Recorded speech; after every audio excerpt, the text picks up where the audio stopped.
Hello, everybody. Welcome to Run and Code, humor in South Texas law enforcement. I'm your host, T-Bone. By my side and having my back as always, J-Man. J-Man, how you doing? I'm doing good, just as always. All right. Well, that's what I like to hear. That's what's good in a partner. Oh, yeah. Today, though, last episode, folks, I did listen to it. We appreciate that. Please bear in mind what we talked about. That wasn't funny. This one, though, I think we're going to find it funny. Today, we're going to talk about sex offenders. Now, Yeah. how's that funny? Everybody's like, well, that's not very funny. No, what they did was not funny. But how they react when you deal with them, that's funny. That's the difference. So we're not going to talk about what the crimes they did because that's not funny and that's not okay. Right. But once you're a sex offender, the rules change for you, buddy. You lose some Fourth Amendment protections because you chose to do what you did and you pay the price. Mm-hmm. What do I mean by that? If you are a sex offender, whether you are a quarterly registrant, and we'll explain what that means, annual registrant, lifetime registrant, it depends on the level of the offense you committed. So if you were convicted of sexual assault of a child, that's probably going to be quarterly, and you're going to have to check in every quarter with your sex offender registry officer, which is every agency has an officer designated as a sex offender registry officer. Their whole job is to keep track of sex offenders. Yeah. Their whole job is to register them, check on them, file charges as necessary if they violate, so on and so forth. What I mean by violate is if they violate the restrictions of their sex offender registry. So when you get released from prison, you have to check in with the sex offender officer. If you live in the city, an officer assigned to that agency. If you live in the county, an officer assigned to that agency. You have to check in with them. This is my address. This is the car I drive. These are my phone numbers. This is my emails. This is my social media, if you're allowed to have it. Some, depending on the crime they committed, may not be allowed to have. For good reason. They may not allowed to have cell phones. They may not allowed to have smart devices at all. And I ran into those that were not allowed to have cell phones. And he was holding a cell phone in his hand. He violated. Yeah. And I took care of that. Now, in this county, we're not allowed to arrest on site immediately for violating the sex offender registry. It has to be investigated, which I don't agree with, but that's this county. Whatever. But when you pull them over or you run their driver's license or ID card, it'll come up. Sex offender and the information, their name, their date of birth, their height, their weight, their FBI number, the charge originally, and their restrictions. What they can do, what they cannot do, all their phone numbers, who they work for, the address they live at, cars they own, is all in that. Yep. So when you get released from prison, you have to, if you're a quarterly, biannual, annual, or lifetime, you have to check in.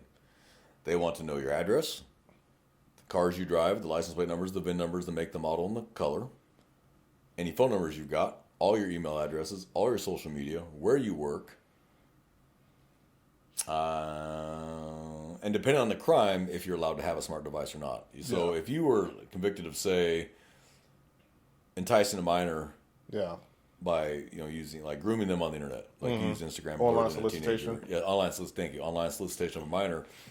One of your requirements is you may not be allowed to have any kind of smart device. You may not be allowed to have a home computer. You might not be allowed to have internet at your house. You may not be allowed to have a smartphone. You may have a phone, but it'll be the old school flip phone dial, no internet access. Yeah. And all that will be on your requirements. If you have what's called a change of status, you are required to notify your sex offender officer. So let's say you buy a new car. You paid your debt to society. You can buy a car, but you have to notify your sex offender officer of the new car within 7 days of purchase. License plate, the VIN number, the make, the model, the year, all that. You have to. You don't have a choice. There's a good reason behind this. The reason is, if someone calls in a suspicious car parked in front of a school, and we run the plate and it's a sex offender, he's going to have some explaining to do. Yeah. Now, maybe he's picking up his kid. Maybe he does have a juvenile child that's at that school. Okay, we'll pull up, make contact with him. My daughter goes to school. I'm here to pick her up. Okay. But if his registry says he is not allowed within 1,000 feet of a school, he's going to have a problem. Doesn't matter if his kids go there or not. He's not allowed to be, and there's no exemption for that. And they always, well, my kid goes there. Or I thought, or I didn't know. They knew. Because they have to initial next to each requirement of the sex offender registry that falls into them. They have to initial, and it's read to them. And all this is done on camera. They cannot say they didn't know. They cannot say they weren't told. They were told. Yeah, the almighty I didn't know. The almighty I didn't know is not going to save them on that one because we have paperwork with their signature that says, you knew. So we pull them over on traffic stops all the time. One of the funniest ones I can ever remember. He ran a stop sign. Literally all it was. Walked up on the car. I ran the plate. It didn't come up with anything other than just insurance, registration, and nothing major. No big deal. Hello, sir. Officer so-and-so. The reason I stopped you is you ran the stop sign back there. You got driver's license, insurance. Now, he was late 20s, early 30s, if I recall right. This was several years ago. And he had a woman with him. Very pretty young lady. Probably mid-20s, late 20s maybe. And she wasn't saying anything. He's holding us an iPhone in his hand while we're talking, which didn't mean anything to me at the time. Yet. It came back to be very relevant about 5 minutes later. But he gave me a driver's license. Okay, cool. Is this your car? Yeah. Oh, no, sorry. It was his aunt's car. He said it was his aunt. I just happened to ask, and I don't know why I asked the question, but I asked, whose car is this? And I think it was because it was a woman's name on the registration. He was clearly a male. So I just always ask. If they, oh, yeah, it's so-and-so, and they rip the name off, probably legit. If they go, I don't know who owns this car. It's my friend, and I don't know his name. Could be a different problem. Yeah. So I do remember asking. It was my aunt's. I said, but you use it? He goes, yeah, I've been using it for like 6 months. Okay, whatever. I don't care. It's got insurance, got registration. Who gives a rip? I go back and run him.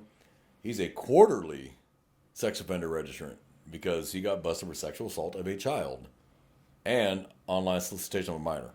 Okay. So requirements, I read them. No access to smart devices. He was holding an iPhone in his hand. Now, that might be hers, but he's not allowed to have access to it. He cannot have anything with the internet. Yeah. Now we have a whole different traffic stop. Now, Officer Friendly goes away. Officer Dickhead comes in. So I walked up and said, sir, there's something you forgot to tell me? What? You're a sex offender. And he looked at me and went, shh, and pointed at her. I was like, no, I'm not going to shush. Ma'am, are you aware he was convicted and went to prison for a sexual assault of a child, online solicitation of a minor? And she didn't know.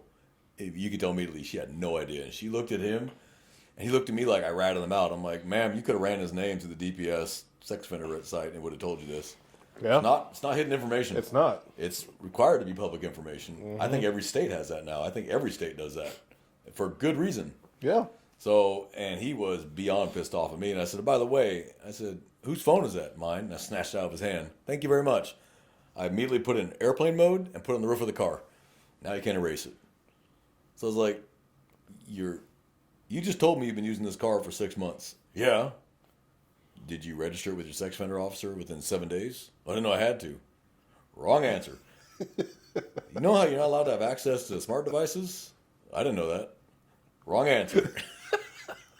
Yes, you did. So, and then I asked the woman, I said, do you have small kids? She goes, I got 2 little girls. She was already calling for a ride. She was already done. I was like, well, I don't know what to tell you, dude. Step out of the car. And they got out and he got all mad at me. He's like, oh, you ruined my relationship. I said, no, I didn't. I made her aware of something she needed to know. Yeah. I said, look at what you're accused of. I didn't say you did it. But you did get convicted of it and you're on the sex offender registry. So whether you did it or not, it's irrelevant. She has 2 small children. And your record says it's probably not the best idea for them to be around you. I'm not saying you did it, but I'm going to err on the side of caution because those are children. So he was a little bent with me. And I said, now give me your blue card. Now for listeners don't know what a blue card is. Every agency, when you check in with the sex offender officer, they're going to give you, it's either a blue card, it's whatever paper stock they got. Yeah. Generally it's blue. Sometimes it's yellow or it could be green. I know us, it's green. With the municipal police department, it's blue. Right. But it'll have their name, their date of birth, their sex offender officer, whoever that is, whether it's a deputy or an officer, or if it's state police, although I don't think state police does it. I think they leave that typically to the sheriff's office or the municipal police department, but that doesn't say they can't. Yeah. Their phone number, the agency that's responsible for this offender, and when their next check-in time is. So whether it's quarterly or annually or biannual. They're supposed to give you that card. Are they required to? They're not required to give you that card. Generally, though, they will. If they don't want to cause any problems, they'll hand it to you with your license. If the stop has nothing to do with any of their violations, if they're not violating, let it go. Yeah. Because I'm stopping you for running a stop sign, not being a sex offender. I don't care you're a sex offender. As long as you're fulfilling the requirements, I won't even bring it up. Right. I won't even say a word. Whatever. If that was your name on the registration, the car came up like it's supposed to, I don't care. Mm-hmm. I stopped you for speeding. Okay, blue card, whatever. Okay, cool. Hand it back, whatever. All right, this is where you currently live. Now that better be where they currently live. Or I got another problem. I've seen where it wasn't. And I've seen, and I'm like, oh, you got a different problem now. Oh. So this gentleman, I call him gentleman just to be politically correct. He was no gentleman. Pulled him out of the car, walked him back to mine, and said, all right, so now you have a couple violations of the registry. You've not told him that you're driving this car, and it was my agency. this offender actually was out of my agency. So I said, you've not told him, and you're required to. You signed it. Well, it's not my car. It doesn't have to be your car, as long as you are using it. And a lot of people don't realize that. Let's say you're assigned a company vehicle, you're a sex offender, and you're assigned a company vehicle. You still have to register that vehicle as a sex offender vehicle. Yeah, because the employment will be there in the return. That's right.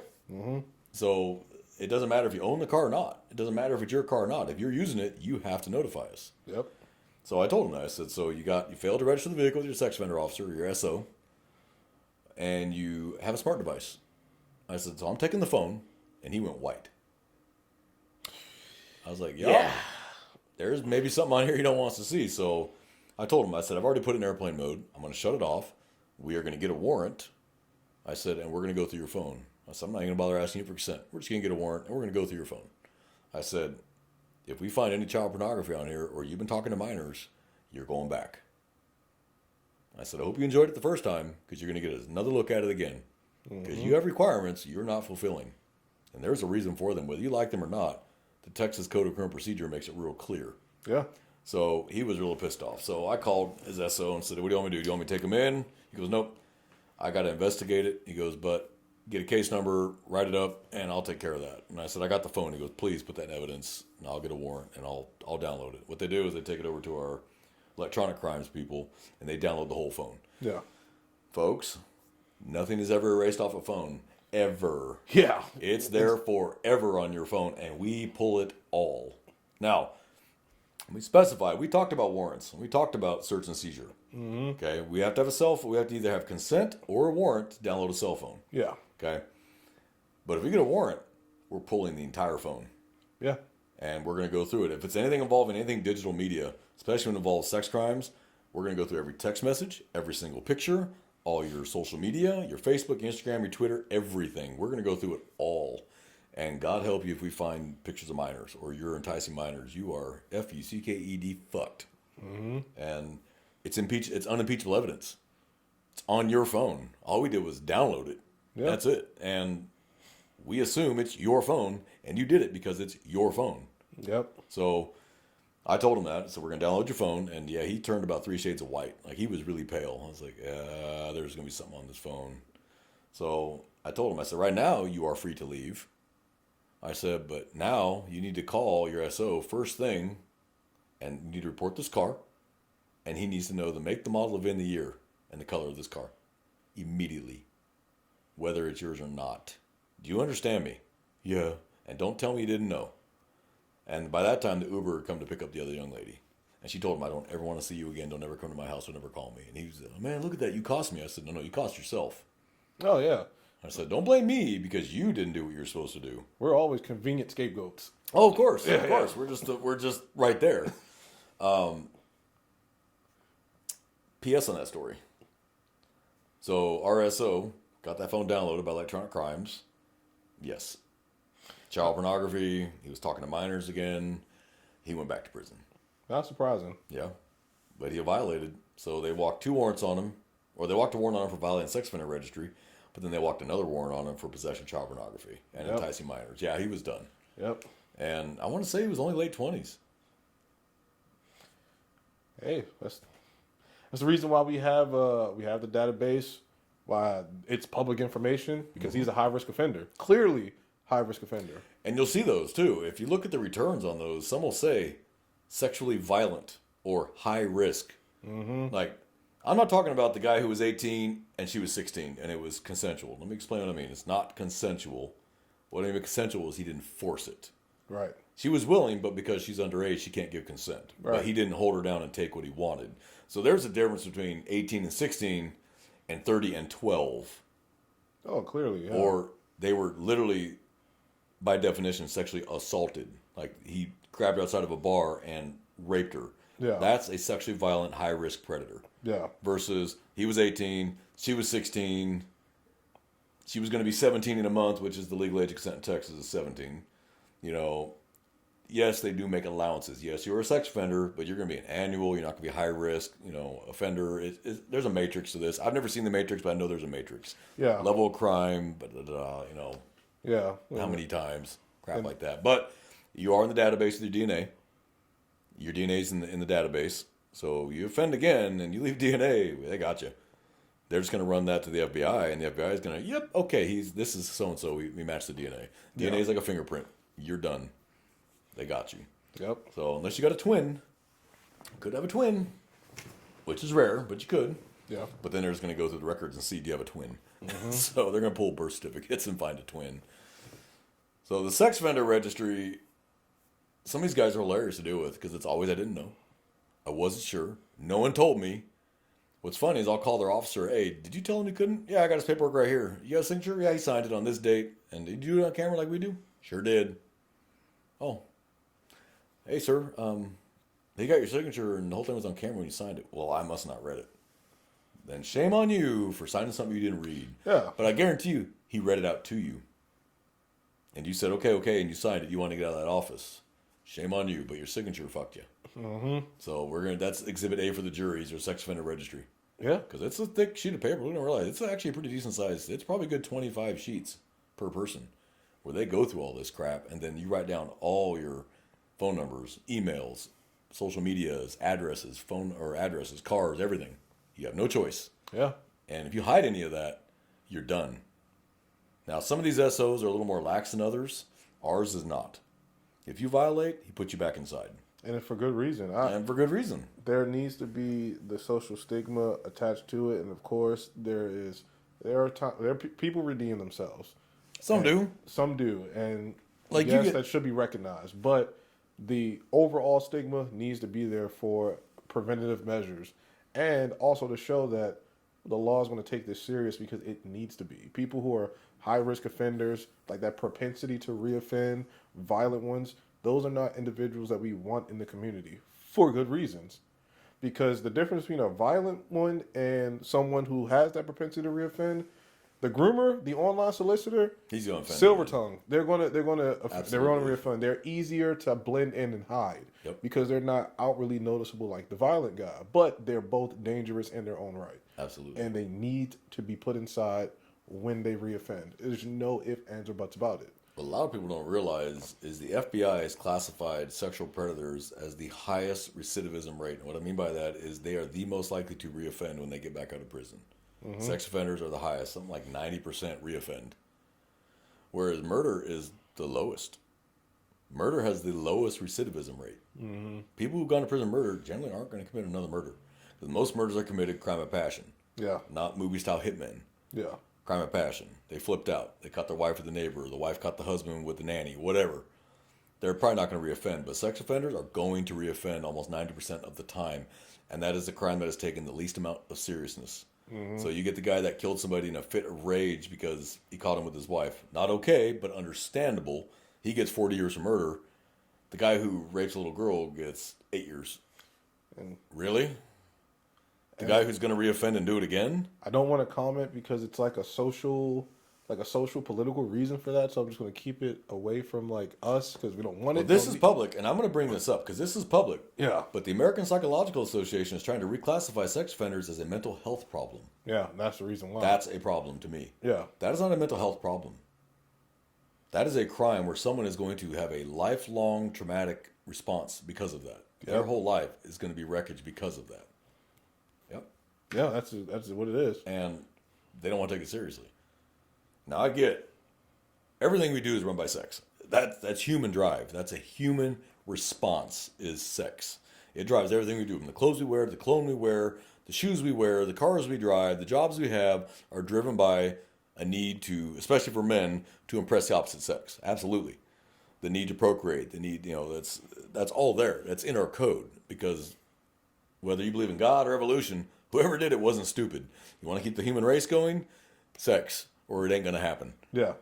Because if all of us on this planet were planned that are here, you'd have a very severely underpopulated planet. Yeah. So they made it so easy that it's kind of overpopulated, but that's better than underpopulated. So we have a nice wide gene pool instead of a very shallow gene pool with chlorine in it. Yeah. So that problem is when it turns violent or it turns dark. Yeah. She said no. Well, no means yes. No means no.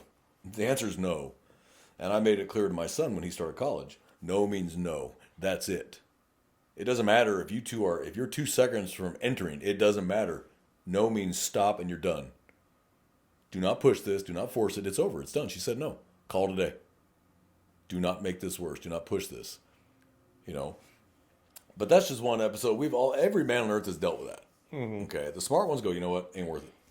I'm not going to prison over this. Yeah. But then you got your ones who they look on the internet for children to groom and talk to. They're on Fortnite.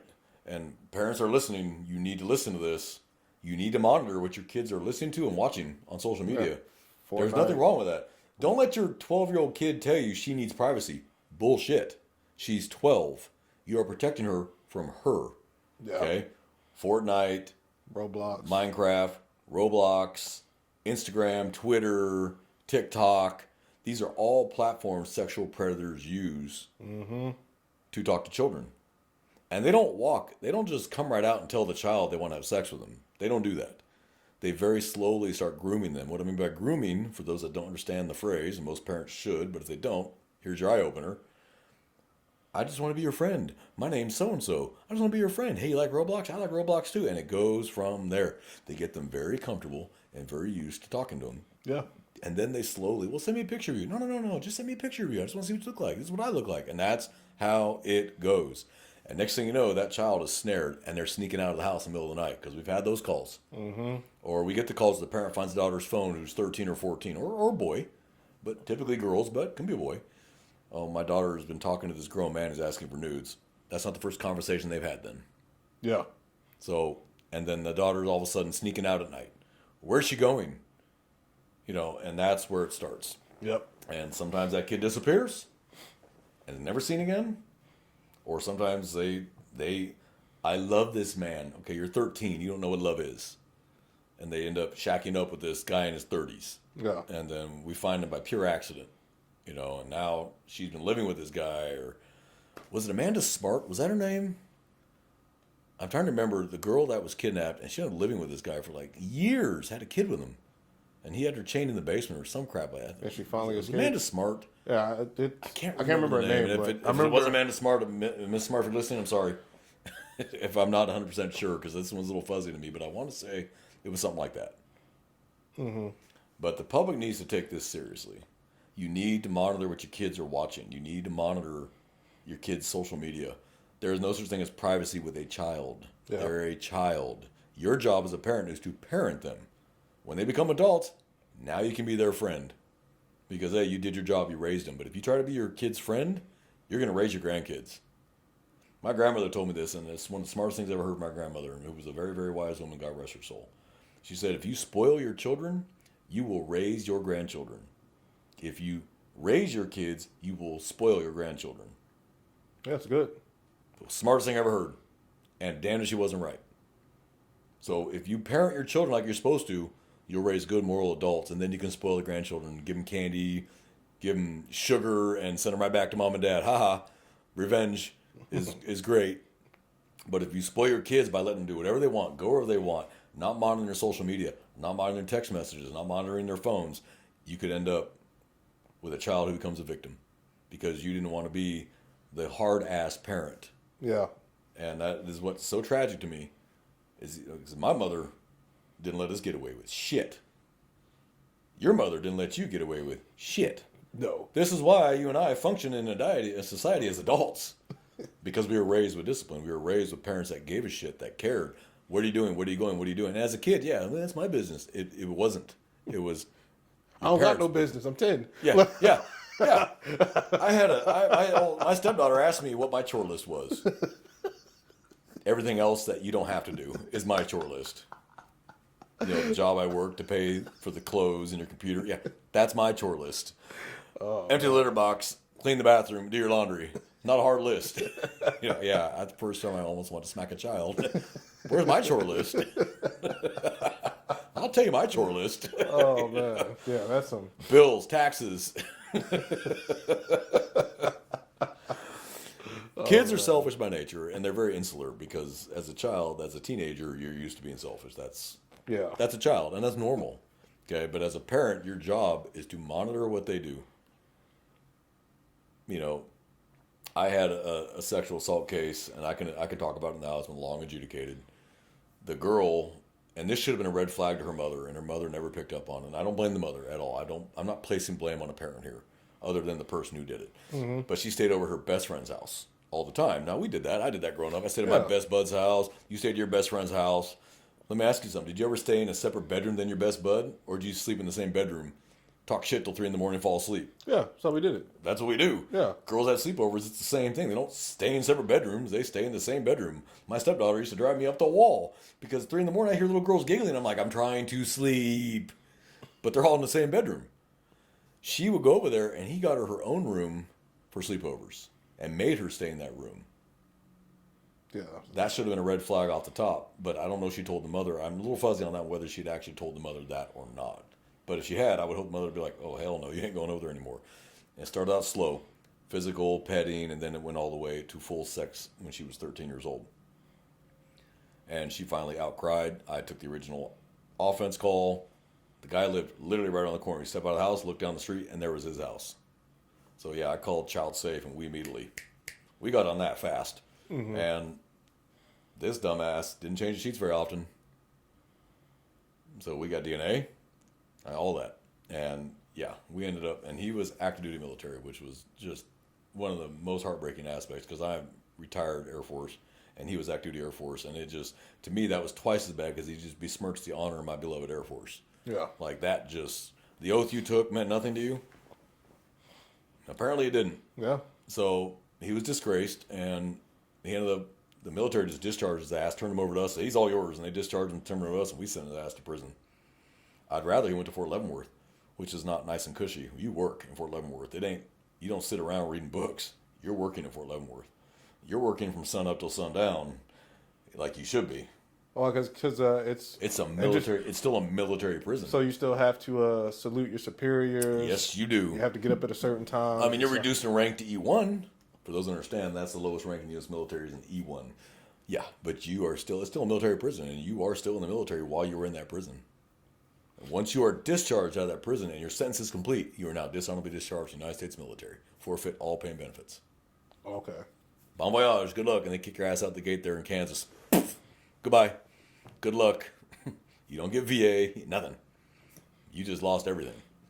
So I would rather the U.S. government have taken that one because they had the right, but nope, they just discharged him. He's all yours. And we hooked him. They walked a warrant on him. And when they got everything back, it took a while. This is not an overnight process. Movies make it seem like we get warrants like immediately. We get a search warrant instantly, and this stuff doesn't happen instantly. But they called me. The investigator said, we just walked a warrant. You want to go pick him up? Yes, I do. And I went out to base and picked him up. Because he was still working. They hadn't discharged him yet. Once we walked the warrant, that's when the military went and started the paperwork for discharge. But I went all the way out to base and drove right up to the squadron he worked at and knocked on the door. They let me in. I'm here to pick up so-and-so. Is that something that gets coordinated with MPs? Nope. In the event you have to arrest a service member? Nope. No? Oh, Nope. okay. Just drive right on base. Just tell the gate guards I have a felony warrant to pick up. And they go, okay, have a nice day, sir. And whoop, on the way in. And I, ding, ding, ding. They come out. You know why I'm here. Take that top off because you no way in hell you're going to be wearing that in your mugshot. Take it off. I made him divest all his gear off. Turn around. You're under arrest. And I told him his warrant, right from everybody. I walked him out, threw him in the towel, and drove off. And I did talk to his commander, tell him what was going on, but nothing was going to stop me from arresting him. Okay. No, you're under arrest. Sorry about your luck, Chuck. Sucks to be you, but you made the choice. Yeah. And the thing is, it's funny, is people think, well, only ugly guys can be sex offenders because they're so ugly they couldn't possibly get laid. Not true. Yeah, that's a horrible stereotype. Right Sex there. offenders come in all genders, all shapes, all sizes, all races, all nationalities. There is no defining characteristic of a sex offender at all, other than they are a human being. That is it. That is the only defining cross characteristic is they're human. Yeah. Now, lately we've seen an uptick of teachers, female teachers, with male students. Mm-hmm. Now, as men, we're like, hey, good on that student, because I'm not stupid. I know how men think. We're guys. It doesn't make it right. It's still not okay.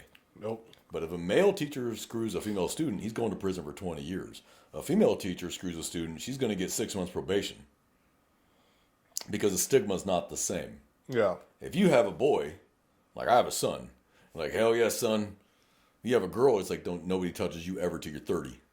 It's just a difference in thought process. Because as guys, we know what guys are like. We don't want them anywhere near our daughters.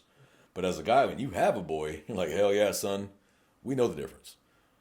But there is no actual difference. It is a crime. That is still a child. Yeah. And while they may not be as traumatically messed up as a little girl would be, it's still not a good thing. Yeah. They didn't learn this like we had to. Trial and error and lots of begging and, wearing too much cologne and taking them on expensive dates until they finally said yes. It's a different time.